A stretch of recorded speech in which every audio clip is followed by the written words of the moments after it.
नमस्कार दोस्तों, स्वागत है आप सबका आपके अपने यूट्यूब चैनल एग्ज़ाम टैबलेट में। दोस्तों, झारखंड में एएनएम, जीएनएम और बीएससी नर्सिंग के जो एंट्रेंस एग्ज़ामिनेशन इस साल 2024 में होने वाले हैं, तो उसके फॉर्म फिलअप स्टार्ट हो चुके हैं और इसका जो सभी का जो लास्ट डेट है, ये आपका 9 सितंबर 2024 है। उससे पहले आप इसमें अप्लाई कर लीजिए। और दोस्तों इस वीडियो में हम लोग देखेंगे आप लोगों ने जो हमारे वीडियोस में कमेंट किए थे उनमें से कुछ सेलेक्टेड कमेंट्स को मैंने यहाँ पे स्क्रीनशॉट लिया है और उसी पे हम लोग डिस्कस करेंगे ताकि आप लोग पूरी तरीके से क्लियरिटी हो पाए आप लोगों को इस एग्जामिनेशन को लेकर। तो सबसे पहले यहाँ पे बात करते हैं। एक कैंडिडेट ने यहाँ पे पूछा है कि एएनएम प्राइवेट कॉलेज में एडमिशन लेने के लिए कितना मार्क्स ज़रूरी है। देखिए, नियम ये है कि आप प्राइवेट कॉलेज में एडमिशन लीजिए या फिर आप गवर्नमेंट कॉलेज में एडमिशन लीजिए।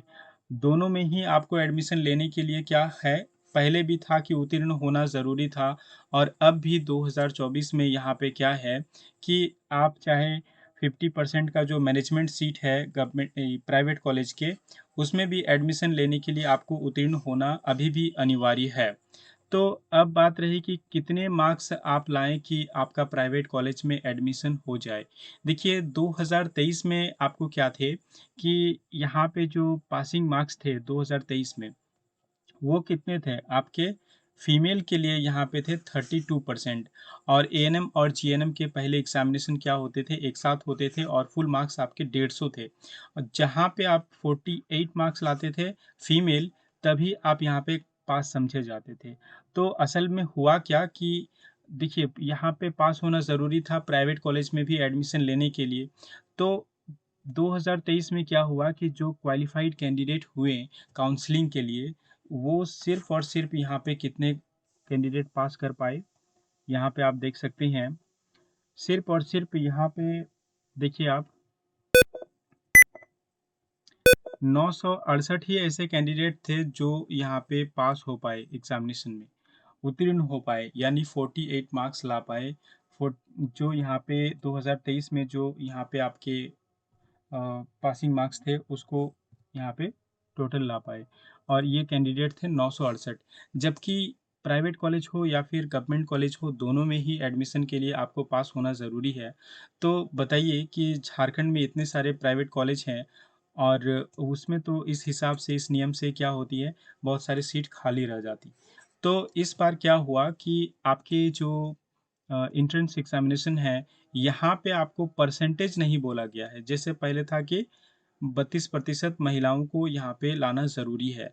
लेकिन इस बार आपके एग्जामिनेशन में आपको यहाँ पे कितने मार्क्स लाने हैं, यहाँ पे लिखा हुआ है कि प्रवेश परीक्षा की निर्धारित उत्तीर्णता कितनी है, 40 परसेंटाइल है। और 40 परसेंटाइल और परसेंटेज में बहुत अंतर होता है। देखिए, आपको प्राइवेट कॉलेज में या फिर गवर्नमेंट कॉलेज में एडमिशन पाने के लिए कम से कम आपको कितने मार्क्स लाने पड़ेंगे, 40 परसेंटाइल आपको मार्क्स होने ही चाहिए। तो देखिए इसका मतलब क्या होता है, 40 परसेंटाइल का मतलब क्या होता है। देखिए परसेंटेज मतलब होता है आउट ऑफ 100 आपने कितने लाए। मान लीजिए कि 100 में आपने 40 मार्क्स लाए तो ये आपका हो गया 40%, ठीक है। लेकिन परसेंटाइल जो होता है, ये क्या होता है, मान लीजिए कि 100 बच्चे एग्जामिनेशन दे रहे हैं और इस 100 जो बच्चे एग्जामिनेशन दे रहे हैं, वहाँ पे जो आपका मार्क्स आ रहा है, ये 40 बच्चों से अधिक है। तो यहाँ पे आप बोल सकते हैं कि आपका जो मार्क्स है वो कितना है, वो 40 परसेंटाइल है। ठीक है, ये आप बोल सकते हैं। तो आप ये समझिए कि एएनएम में प्राइवेट कॉलेज में एडमिशन लेने के लिए या फिर एएनएम, जीएनएम या फिर बीएससी नर्सिंग में जो पासिंग यहाँ पे मार्क्स आपका यहाँ पे निर्धारित है वो 40 परसेंटाइल है।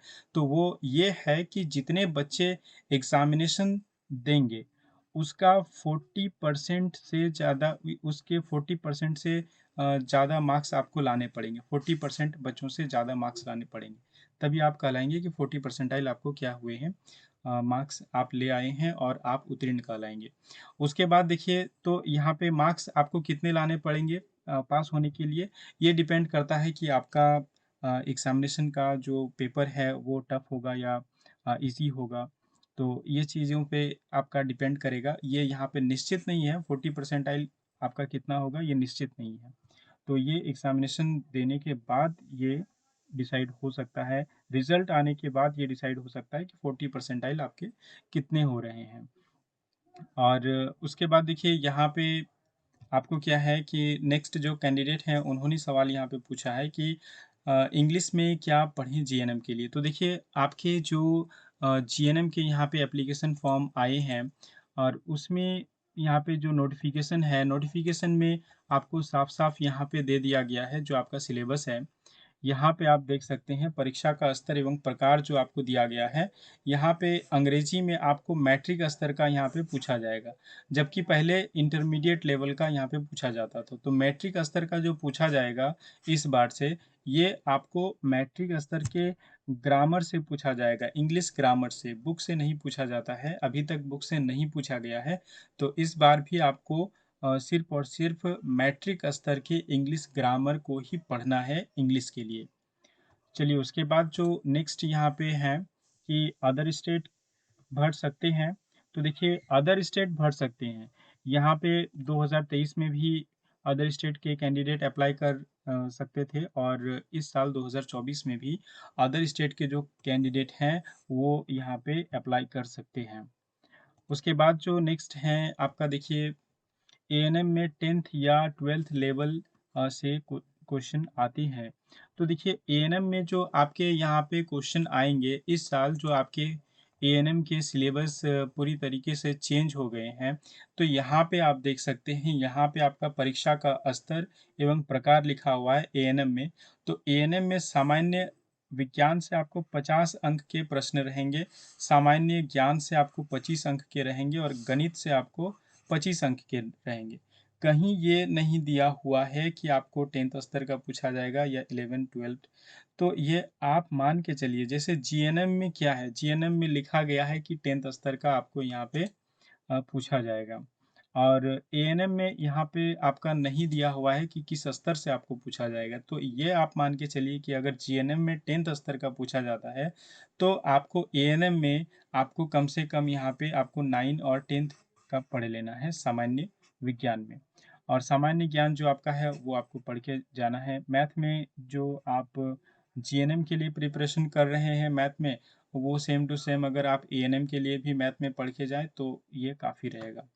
हालांकि हो सकते हैं कि जीएनएम से इजी क्वेश्चंस रहें आपके मैथ में एएनएम में। और एएनएम में और एक चीज़ है कि एएनएम में आपको यहाँ पे इंग्लिश नहीं पूछा जाएगा, जबकि जीएनएम में आपको इंग्लिश पूछा जाएगा। और चलिए उसके बाद जो नेक्स्ट कमेंट है कि देखिए यहाँ पे बोल रही हैं कि मैं अभी बीएससी में एडमिशन करवा ली हूँ तो क्या मैं फॉर्म भर सकती। तो देखिए आप एडमिशन करवा लिए हैं तो भी आप यहाँ पे फॉर्म भर सकते हैं। और अगर आप जनरल बीएससी के कोर्स में अगर आपने एडमिशन लिया है तो आप इस एग्ज़ामिनेशन, जो आप एंट्रेंस एग्ज़ामिनेशन देंगे उसमें एंट्रेंस एग्ज़ामिनेशन निकलने पर आप वहाँ पे अपना सीएलसी लेकर फिर इसमें एडमिशन ले सकते हैं। रेगुलर से देखिए आप एक ही कोर्स कर सकते हैं, या फिर आप रेगुलर से ग्रेजुएशन कीजिए या फिर आप रेगुलर से नर्सिंग का कोर्स कीजिए। दोनों में से सिर्फ एक ही कोर्स आप रेगुलर से कर सकते हैं। हाँ, ये कर सकते हैं कि आप एक कोर्स आप रेगुलर से करें और एक कोर्स आप जो है वो डिस्टेंस एजुकेशन से करें, जैसे इग्नू है या फिर जो ओपन स्कूल हैं इंडिया में, तो उनसे आप कर सकते हैं। और उसके बाद जो नेक्स्ट है देखिए, नेक्स्ट यहाँ पे क्या पूछा है, इन्होंने पूछा है कि मेरा बायो नहीं है तो क्या हम जीएनएम कर सकते हैं कि नहीं। तो देखिए आपका बायो नहीं है तो भी आप यहाँ पे जीएनएम कर सकते हैं, क्योंकि जीएनएम में आप देख सकते हैं जो हमने फॉर्म फिलअप पर वीडियो बनाया है, वहाँ पे आप साफ साफ देख सकते हैं कि एएनएम हो या फिर जीएनएम हो, आर्ट्स साइंस या फिर कॉमर्स किसी भी स्ट्रीम से हो आप यहाँ पे अप्लाई कर सकते हैं। तो जीएनएम में भी आप अप्लाई कर सकते हैं, आपका बायो नहीं है तो भी आप यहाँ पे अप्लाई कर सकते हैं। नेक्स्ट जो आपका क्वेश्चन है यहाँ पे जो कमेंट है, झारखंड पैरामेडिकल का फॉर्म कब आएगा और उसके बारे में कुछ डिटेल्स वीडियो बना दीजिए। तो देखिए, जो झारखंड पैरामेडिकल का फॉर्म है, पहले क्या होते थे, सबसे पहले पैरामेडिकल के फॉर्म आते थे झारखंड में। उसके बाद फिर आपको एएनएम, जीएनएम के दिया जाता था नोटिफिकेशन। उसके बाद फिर आपका जो बीएससी नर्सिंग का है उसका नोटिफिकेशन आता था। लेकिन इस साल सबसे पहले एएनएम के आए, फिर आपके एएनएम, जीएनएम के आए, फिर बीएससी नर्सिंग के आपको नोटिफिकेशन दिखाई दिए। और नेक्स्ट जो अभी बारी है वो आपका झारखंड पैरामेडिकल का ही है। तो जल्द ही झारखंड पैरामेडिकल का भी फॉर्म आपका आ जाएगा नोटिफिकेशन। और उसके बाद देखिए, नेक्स्ट जो यहाँ पे कमेंट है वो क्या है कि डॉक्यूमेंट्स क्या-क्या लगेंगे। तो देखिए, डॉक्यूमेंट्स आपको फॉर्म फिलअप करने के दौरान आपको क्या-क्या लगेंगे एएनएम या फिर जीएनएम में, तो यहाँ पे वो आपको दिया गया है। आपके यहाँ पे दिया गया है कि देखिए, आपका रंगीन फ़ोटोग्राफ होना चाहिए, जिसमें कि आपके चेहरे के साथ-साथ दोनों कान जो है ये स्पष्ट रूप से दिखाई देने चाहिए, और जो कि एडिटेड ना हो। और देखिए, आपका हस्ताक्षर होना चाहिए, यानी आपका साइन होना चाहिए, और फिर आपके बाएँ हाथ के अंगूठे का निशान होना चाहिए। तो ये 3 चीज़ आपके क्या हैं, अपलोड करने पड़ेंगे डॉक्यूमेंट्स के रूप में। बाकी फॉर्म फिलअप पर मैंने डिटेल्स में वीडियो बना दिया है, आप उसे देख सकते हैं। उसके बाद फिर क्या है कि देखिए, इन्होंने यहाँ पे कमेंट किया है कि अभी जो 12th में हैं वो अपीयरिंग में भर सकते हैं क्या बीएससी नर्सिंग में? तो देखिए, अपीयरिंग में आप यहाँ पे नहीं भर सकते हैं, और यहाँ पे आपको पास्ड होना पड़ेगा, तभी आप यहाँ पे भर सकते हैं। उसके बाद नेक्स्ट जो यहाँ पे कमेंट है, वो यहाँ पे क्या पूछ रहे हैं कि एएनएम, जीएनएम दोनों में फॉर्म फिलअप कर सकते हैं? तो देखिए, हाँ, एएनएम और जीएनएम दोनों में ही आप फॉर्म फिलअप कर सकते हैं। और बस यही है कि आप जब एएनएम और जीएनएम दोनों का फॉर्म फिलअप कीजिएगा, तो आप कोशिश कीजिएगा कि जो आपका फर्स्ट चॉइस है एग्ज़ामिनेशन सेंटर का, सिटी जब आप जो चॉइस कीजिएगा, ज़िला जब आप चॉइस कीजिएगा, तो आप यहाँ पे क्या कीजिएगा, मान लीजिए कि आपने फर्स्ट चॉइस जो एग्ज़ामिनेशन सेंटर का धनबाद दिया है, तो एएनएम में भी धनबाद दीजिएगा और जीएनएम में भी धनबाद दीजिएगा। उसमें होगा क्या कि मान लीजिए फर्स्ट सिटिंग में आपके एएनएम के एग्ज़ामिनेशन होंगे, और सेकंड सिटिंग में आपके क्या होंगे, जीएनएम के एग्ज़ामिनेशन होंगे सेकंड हाफ में। तो मान लीजिए कि अगर आप धनबाद फर्स्ट यहाँ पे देते हैं प्रेफ़रेंस, और आप सेकंड प्रेफ़रेंस जो फर्स्ट प्रेफ़रेंस भी आप एएनएम में और जीएनएम में दोनों में सेम देते हैं, मान लीजिए धनबाद ही देते हैं, और आपका अगर दोनों का सेंटर एक ही जगह आपका पड़ गया, एक ही जगह पे, तो फिर आपको एग्ज़ामिनेशन देने में कोई प्रॉब्लम नहीं होगा। एग्ज़ामिनेशन सेंटर से तुरंत आप निकल कर अपना अ, जो भी होगा, आप टेम्पो से या फिर टोटो से या फिर कार से, आप कहीं से भी आप, या फिर मोटरसाइकिल से आप दूसरे आपका जो एग्ज़ामिनेशन सेंटर है वहाँ पे आप पहुँचकर जीएनएम का एंट्रेंस एग्ज़ामिनेशन आसानी से दे सकते हैं। लेकिन हाँ, फॉर्म फिलअप करते वक़्त आपको ध्यान देना पड़ेगा कि आपका जो फर्स्ट चॉइस है वो दोनों का क्या हो, सेम हो। एएनएम और जीएनएम में दोनों का सेम हो। तो इस बात का आप ध्यान रखिएगा। उसके बाद जो नेक्स्ट है कमेंट, देखिए यहाँ पे इन्होंने क्या पूछा है कि जीएनएम के लिए इंग्लिश ग्रामर पढ़े या 10th क्लास का इंग्लिश का बुक। तो देखिए, आपको इंग्लिश ग्रामर पढ़ना है। 10th क्लास का जो 10th लेवल का जो आपका 10th क्लास लेवल का जो इंग्लिश ग्रामर होता है, आप उसे पढ़ सकते हैं। पहले इंटरमीडिएट लेवल का ग्रामर आपको इंग्लिश में पूछा जाता था, तो अब है कि आपको 10th लेवल का पूछा जाएगा। तो आप ये समझ सकते हैं कि पहले जितना इंग्लिश जो हार्ड था, हो सकता है कि उससे आपको लेवल इस बार आपको ईज़ी देखने को मिले इंग्लिश में। उसके बाद देखिए, फिर आपको नेक्स्ट जो यहाँ पे कमेंट है, नेगेटिव मार्किंग रहेगा क्या? तो देखिए, नेगेटिव मार्किंग इसमें आपके थे 2023 में, या फिर उससे पहले आपके नेगेटिव मार्किंग थे, और इस साल भी आपके नेगेटिव मार्किंग रहेंगे। नेगेटिव मार्किंग इसमें क्या है कि आपके एक क्वेश्चन अगर आप यहाँ पे सही करते हैं तो 1 मार्क्स आपको मिलेंगे। अगर एक क्वेश्चन आप गलत करते हैं तो आपको कितने मार्क्स काटे जाएँगे, 0.25 मार्क्स आपको काट लिए जाएँगे। यानी 1/4 आपके यहाँ पे क्या है, नेगेटिव मार्किंग है। यानी 4 क्वेश्चन अगर आप गलत करते हैं तो 1 मार्क्स आपके काट लिए जाएँगे। तो ये आपका यहाँ पे नेगेटिव मार्किंग का सिस्टम है। उसके बाद देखिए, नेक्स्ट जो यहाँ पे है, एएनएम, जीएनएम का क्वेश्चन सेम होता है। तो देखिए, एएनएम और जीएनएम का पहले 2023 और उससे पहले सेम होता था। और अभी जो है इस साल 2024 में जो आपके एएनएम और जीएनएम के फॉर्म हैं, ये दोनों ही अलग-अलग आपको फिल हो रहे हैं और आपके एग्ज़ामिनेशन भी जो हो रहे हैं, वो अलग-अलग हो रहे हैं। तो आपके यहाँ पे एएनएम और जीएनएम के सिलेबस भी अलग हैं, तो क्वेश्चन इस बार आपके सेम नहीं होने वाले हैं। उसके बाद जो नेक्स्ट है देखिए, बिहार वाला अप्लाई कर सकता है। तो देखिए जो अदर स्टेट के कैंडिडेट हैं वो यहाँ पे एएनएम हो या फिर जीएनएम हो या फिर बीएससी नर्सिंग हो, सभी में अप्लाई कर सकते हैं। उसके बाद जो नेक्स्ट यहाँ पे है, इन्होंने क्या पूछा है कि अगर एएनएम और जीएनएम दोनों फॉर्म फिल कर रहे हैं तो क्या बीएससी नर्सिंग का फॉर्म भर सकते हैं, उसमें कोई इशू नहीं होगा। तो देखिए, अगर आप एएनएम फिलअप कर रहे हैं, जीएनएम भी फिलअप कर रहे हैं, तो आप बीएससी नर्सिंग भी फिलअप कर सकते हैं, इसमें कोई प्रॉब्लम नहीं होगा।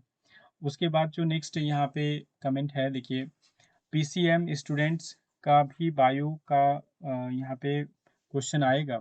तो देखिए, जो कैंडिडेट फिजिक्स केमिस्ट्री और मैथ से आपने अगर 10+2 किया है या फिर आपने आर्ट्स से ये किया है, 10+2 किया है या फिर आपने कॉमर्स से 10+2 किया है, तो आप जब सभी कैटेगरी के स्ट्रीम के जो कैटेगरी हैं वो सभी यहाँ पे अप्लाई कर सकते हैं जीएनएम में, तो आपको यहाँ पे जो सवाल आपको पूछे जाएंगे वो सबको सेम ही पूछे जाएंगे। और आप आर्ट्स से पढ़े हो या फिर साइंस से या फिर आपने पीसीएम रखा हो या फिर आप कॉमर्स से पढ़े हो, आपको यहाँ पे बायो पूछा जाएगा, केमिस्ट्री पूछा जाएगा, फिजिक्स पूछा जाएगा, मैथ पूछा जाएगा और इंग्लिश पूछा जाएगा जीएनएम में। तो ये 5 सब्जेक्ट से आपको सवाल पूछे जाएंगे। उसके बाद जो नेक्स्ट आपके कमेंट हैं, यहाँ पे है कि गवर्नमेंट कॉलेज की सीट इंक्रीज हुई है क्या? तो देखिए, अभी तक जो नया सीट मैट्रिक्स है ये रिलीज़ नहीं हुआ है और ये आपके अभी तक जारी नहीं हुए हैं। तो पहले जितने सीट थे अभी भी उतने ही हैं और अगर इन फ्यूचर आपके जो सीट इंक्रीज होने से संबंधित या फिर आपके सीट मैट्रिक्स से संबंधित कोई भी नोटिफिकेशन आता है तो उस पर हम वीडियो ज़रूर बना देंगे। उसके बाद देखिए, नेक्स्ट जो आपके कमेंट हैं, आर्ट्स वाला भी जीएनएम भर सकता है। तो हाँ, आप आर्ट्स हो या फिर साइंस हो या फिर कॉमर्स हो, आप यहाँ पे जीएनएम अप्लाई कर सकते हैं। उसके बाद जो नेक्स्ट आपके यहाँ पे कमेंट है, सर जीएनएम का एग्ज़ाम ऑफलाइन होता है। तो देखिए, आपके जो जीएनएम के यहाँ पे एग्जामिनेशन होंगे, एएनएम और जीएनएम के, फिर बीएससी नर्सिंग के, ये तीनों के ही क्या होंगे, ऑफलाइन ही होंगे। तो आपके ओएमआर पर बेस्ड आपके एग्जामिनेशन होंगे। उसके बाद जो नेक्स्ट है देखिए, आपको यहाँ पे इन्होंने क्या कमेंट किया है कि झारखंड एएनएम प्राइवेट कॉलेज में एडमिशन लेने के लिए कितना मार्क्स लाना पड़ेगा। तो सेम ये क्वेश्चन है और यहाँ पे आपको 40 परसेंटाइल के साथ पास होना ज़रूरी है। आप गवर्नमेंट या फिर जो प्राइवेट कॉलेज है उसमें एडमिशन लेना चाहते हैं, तो ये आपका नियम है। और उसके बाद जो है कि क्या एएनएम जीएनएम दोनों एक साथ भर सकते हैं? तो हाँ, एएनएम और जीएनएम दोनों एक साथ आप भर सकते हैं। आप दोनों ही फॉर्म यहाँ पे फिलअप कर सकते हैं और सिर्फ आपको ये ध्यान रखना है कि आप जो सिटी चूज़ करेंगे, फर्स्ट प्रेफ़रेंस वाले जो आप यहाँ पे देंगे वो आपको सेम देना है। अगर फर्स्ट में आप रांची एग्ज़ामिनेशन सेंटर सेलेक्ट करते हैं, तो आपको सेकंड जो एएनएम के लिए मान लीजिए फर्स्ट में आपने क्या दिया है, रांची दिया है, तो जीएनएम के लिए भी आपको फर्स्ट जो यहाँ पे प्रेफ़रेंस देना है एग्ज़ामिनेशन सेंटर का, वो आपको रांची देना है। तभी आपका यहाँ पे क्या होगा, एग्ज़ामिनेशन देने में आपको कोई दिक्कत नहीं होगी। अगर आप मान लीजिए एएनएम में फ़र्स्ट प्रेफ़रेंस रांची भर दिए हैं और सेकंड में जीएनएम में आपने फ़र्स्ट प्रेफ़रेंस आपने धनबाद दिए हैं, तो ये गड़बड़ हो जाएगा। तो दोनों में ही आपको जो प्रेफ़रेंस है एग्ज़ामिनेशन सिटी का, ये आपको सेम देना है। तभी हो सकता है कि आपको एक ही जगह एग्ज़ामिनेशन पड़े और आप एएनएम और जीएनएम दोनों का एग्ज़ामिनेशन दे पाएँ। अगर कुछ डिस्टेंस में आपको देते हैं तो आप अपने जो व्हीकल हैं, मोटर व्हीकल हैं या फिर जो टोटो है, कार है या फिर टेम्पो है, उसके सहारे आप जाकर एग्ज़ामिनेशन दे सकते हैं। तो दोस्तों, ये थे आप लोगों के कुछ सेलेक्टेड कमेंट्स और जिस पे यहाँ पे हम लोगों ने डिस्कस किया। और दोस्तों, अगर अब भी कोई कन्फ्यूज़न है तो आप हमारे वीडियोस पे कमेंट कर सकते हैं। और जल्द ही हम प्रिपरेशन के लिए जो आपके वीडियोस हैं वो भी आने वाले हैं। और अगर आप यहाँ पे हमारे चैनल से प्रिपरेशन करना चाहते हैं तो आप हमारे चैनल के प्लेलिस्ट में जाएं और वहाँ पे आपको Jharkhand ANM GNM entrance examination preparation 2024 का एक प्लेलिस्ट आपको मिलेगा। और ठीक उसके नीचे वहीं पे आपको मिलेंगे जो आपके प्रीवियस ईयर के क्वेश्चन पेपर हैं झारखंड के एएनएम और जीएनएम के एंट्रेंस एग्जामिनेशन के 2021, 22 और 23 के आपको क्वेश्चन पेपर वहाँ पे मिल जाएंगे। उस पे सॉल्यूशन भी आपको मिल जाएगा वीडियोस में। तो ये सारी चीज़ें आप हमारे चैनल के प्लेलिस्ट में जाकर देख सकते हैं। और जो एएनएम और जीएनएम के प्रिपरेशन के लिए जो मैंने प्लेलिस्ट बनाया है वहाँ पे जितने भी वीडियोस हैं सारी के सारे वीडियोस आपके काम की हैं जीएनएम के लिए। और बाकी एएनएम वाले आप यहाँ पे पढ़ सकते हैं। आप साइंस भी पढ़ सकते हैं 10th लेवल का। और मैथ आपके लिए तो दोनों के सेम ही है। बाकी एएनएम में आपको मैथ जो है वो थोड़ा और इजी लेवल का पूछा जाएगा, इंग्लिश एएनएम में नहीं है। तो आप हमारे चैनल के प्लेलिस्ट में जाकर इन सारे वीडियोस को देख सकते हैं और अपने प्रिपरेशन को बेटर बना सकते हैं। और जल्द ही इस साल के जो प्रिपरेशन के वीडियोस हैं वो भी आने वाले हैं। तो दोस्तों वीडियो को अंत तक देखने के लिए बहुत बहुत धन्यवाद। और वीडियो को लाइक करें, शेयर करें। और अगर आप हमारे इस चैनल में नए व्यूअर हैं तो हमारे इस चैनल को ज़रूर सब्सक्राइब कर लीजिए और बेल आइकन को भी प्रेस कर लीजिए ताकि मैं जब भी वीडियो अपलोड करूं तो सबसे पहले इसका नोटिफिकेशन आपको मिल पाए।